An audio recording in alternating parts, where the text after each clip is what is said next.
Ketika saudara dan saya melakukan perbuatan-perbuatan yang tercela, atau yang lebih jelasnya yang tertulis di dalam Galatia pasal yang kelima, ya, tentang perbuatan daging.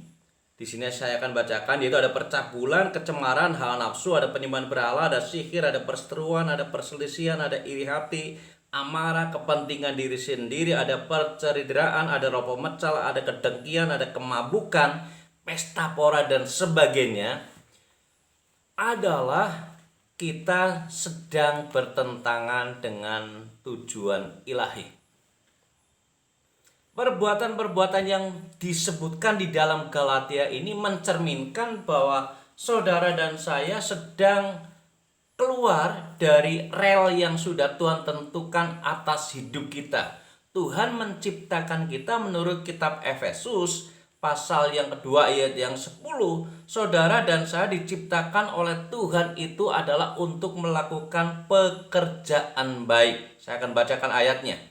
Karena kita ini buatan Allah, diciptakan dalam Kristus Yesus untuk melakukan pekerjaan baik yang dipersiapkan Allah sebelumnya. Ia mau supaya kita hidup di dalamnya. Jadi tujuan Allah kenapa menciptakan saudara dan saya sampai hari ini. Saudara diberi kesempatan hidup hari ini, saya juga diberikan kesempatan hidup sampai hari ini. Itu oleh karena ada tujuan ilahi. Tujuan ilahinya apa? Untuk melakukan pekerjaan baik. Jadi ketika saudara melakukan seperti apa yang tertulis di dalam Galatia pasal 5 tadi, ada hawa nafsu, ada perceraian, ada kemabukan, pesta pora, ada kedengkian dan yang lainnya. Saudara dan saya sedang ada dalam persimpangan jalan ilahi.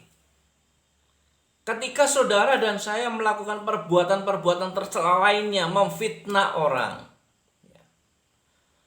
lalu melakukan kriminal kepada orang lain,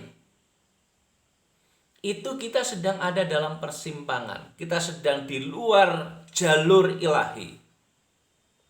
Jalur kita, ketentuan kita orang yang percaya adalah supaya saudara dan saya melakukan pekerjaan. Di tempat lain diterjemahkan perbuatan baik, supaya Yesus dipermuliakan dalam hidup kita.